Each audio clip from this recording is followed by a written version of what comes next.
Hello বন্ধুরা, তোমরা সবাই কেমন আছো? আশা করি ভালো আছো, সুস্থ আছো। তো আমিও ভালো আছি। মৌসুমি অফিসিয়াল চ্যানেলে তোমাদের সবাইকে স্বাগত জানিয়ে আবার চলে এলাম ডেইলি ব্লগ নিয়ে। তো দেখো, এখন মশলা করছি শিলে। আর আমরা শিলে মশলা প্রায় মশলাই খাই, যেহেতু আমরা মিক্সচার মেশিন খাই না। শিলে খেয়ে অভ্যাস হয়ে গেছে। আর শিলে মশলা বেটে খাওয়ার টেস্টই একটা আলাদা, খুব সুন্দর টেস্টি হয়। তো যাই হোক, আমি এখন আদা বাটছি। দেখো,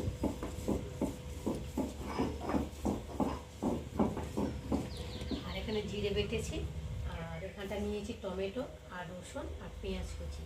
আর দেখো, ডিমটাকে সেদ্ধ করে আর ঠান্ডা করতে দিয়েছি। ডিম ঠান্ডা হয়ে গেলে ছাড়াবো। আর আজকে আমি ডিম ডিম দিয়ে পেঁয়াজ দিয়ে ডিমের তরকারি করবো। কীভাবে করবো সেটা তোমাদের সাথে পরে শেয়ার করবো। তার আগে মশলাটা বেটে নিই। রসুন বাটা দিয়েছি,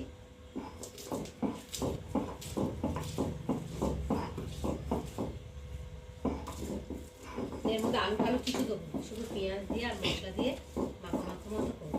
ভাজে পেঁয়াজ দিয়ে ডিম ভাজে।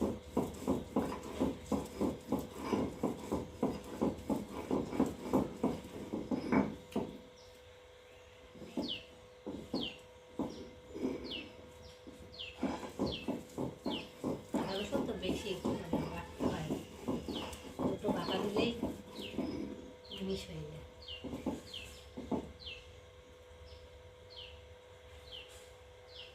তোমরা কারা কারা আমার মতো এরকম শিলে বেটে খেতে পছন্দ করো আমাকে কিন্তু অবশ্যই কমেন্টে জানিও।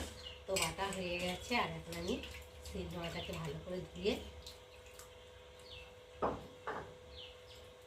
তুলে দেবো।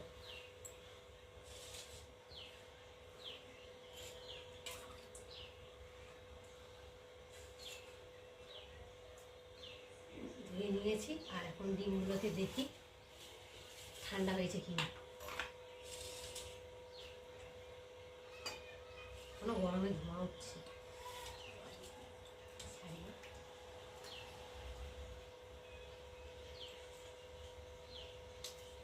নুন দিয়ে সেদ্ধ করে নিয়েছি। নুন দিয়ে সেদ্ধ করলে তো মানে ডিমে যে খোসাটা থাকে তাড়াতাড়ি উঠে যায়, ঠিক আছে? একটার সাথে লেগে ডিমটা উঠে আসে।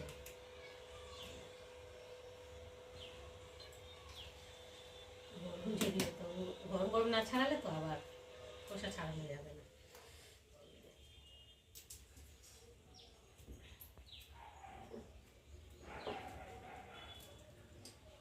আলাদা করে সেদ্ধ করে নিয়েছি। ভাতের মধ্যে দিলে তো ডিমটা মানে ভাত ঘেটে যায়, আর তুলতেও অসুবিধা হয়ে যায়। ভাত ডিমের মধ্যে লেগে ঠেগে যায়, ওই জন্য আমি আলাদা করে জল দিয়ে সেদ্ধ করে নিয়েছি।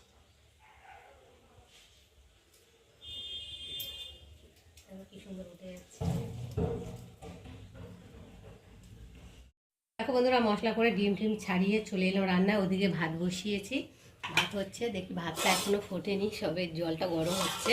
আর এখানে কড়া বসিয়েছি, কড়াতে তেল দিয়েছি, তেলটা গরম হয়ে গেছে। আর এখন আমি অল্প করে নুন দিয়ে দেব,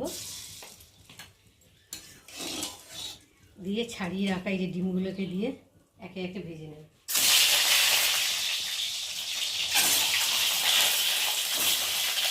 আর দিয়ে দেবো একটু হলুদ গুঁড়ো আর লঙ্কা গুঁড়ো দিয়ে ডিমটাকে ভালো করে ভেজে নেব।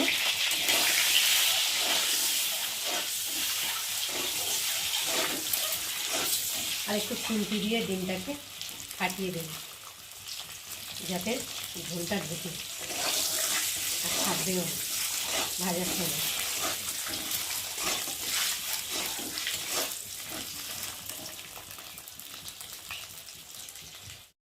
তো দেখো, ডিমটা ভাজা ভাজা হয়ে গেছে। আর এখন আমি একে একে ডিমগুলোকে তুলে নেব।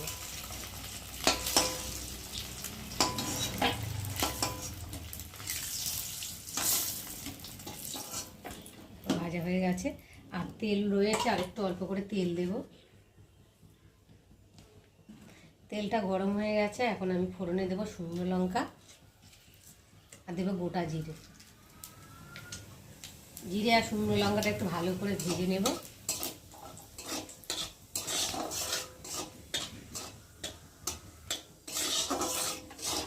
দেখো, ভাজা ভাজা হয়ে এসেছে। আর এখন আমি এই যে কেটে রাখা পেঁয়াজগুলোকে দিয়ে ভালো করে একটু লাল লাল করে ভেজে নেব।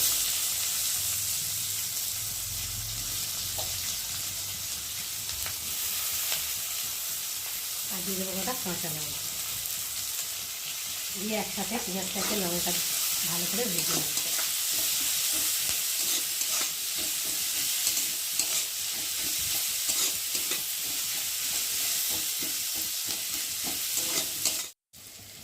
তো দেখো বন্ধুরা, পেঁয়াজটা ভাজা ভাজা হয়ে গেছে, দেখতে পাচ্ছ পেঁয়াজের কালারটা অনেকটাই চেঞ্জ হয়ে গেছে।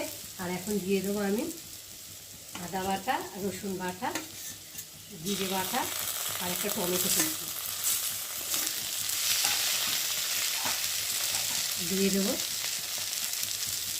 হলুদ গুঁড়ো, স্বাদ মতো নুন।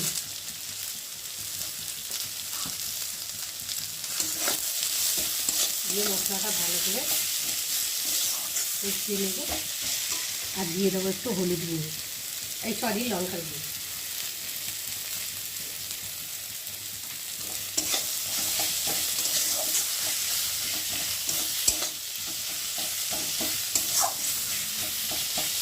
দিয়ে মশলাটা খুব ভালো করে ভেজে নেব, যতক্ষণ না মশলাটা কাঁচা গন্ধ যাবে ততক্ষণ মশলাটা আমি কষাতেই থাকবো।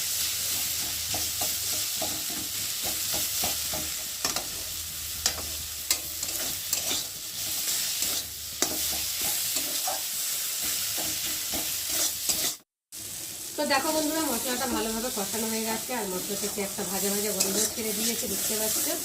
আর এখন একটু ভালো করে নেড়ে নেব।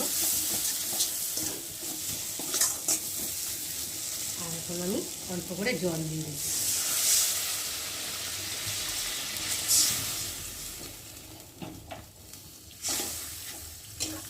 জলটা একটু ভালো করে নেড়ে নেব। দেওয়ার পরে ভেজে রাখা ডিমগুলোকে দিয়ে ঝোলের সাথে একটু ফুটিয়ে দেব।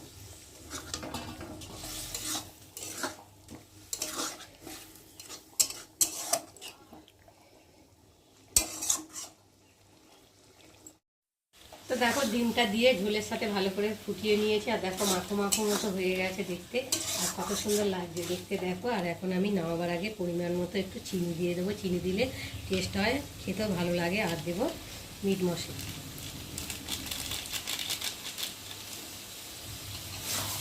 গরম মশলা দিলে হয়, তো আমি মিট মশলাটা বেশি ব্যবহার করি, তাই জন্য আমি মিট মশলা দিলাম। তো বন্ধুরা, আজকে আমার এই ডিমের ঝালের রেসিপি কেমন লাগলো তোমরা কিন্তু অবশ্যই কমেন্ট করবে। আর ভালো লাগলে লাইক কমেন্ট শেয়ার করো। আর আমার চ্যানেলে যদি নতুন হয়ে থাকে চ্যানেলটাকে সাবস্ক্রাইব করো। আবার তোমাদের সঙ্গে দেখা হবে পরের ব্লগে। ততক্ষণ তোমরা তোমাদের খেয়াল রাখো, তোমরা আমার চ্যানেলটাকে সাবস্ক্রাইব করতে থাকো আর আমি এদিকে ঢালতে থাকি।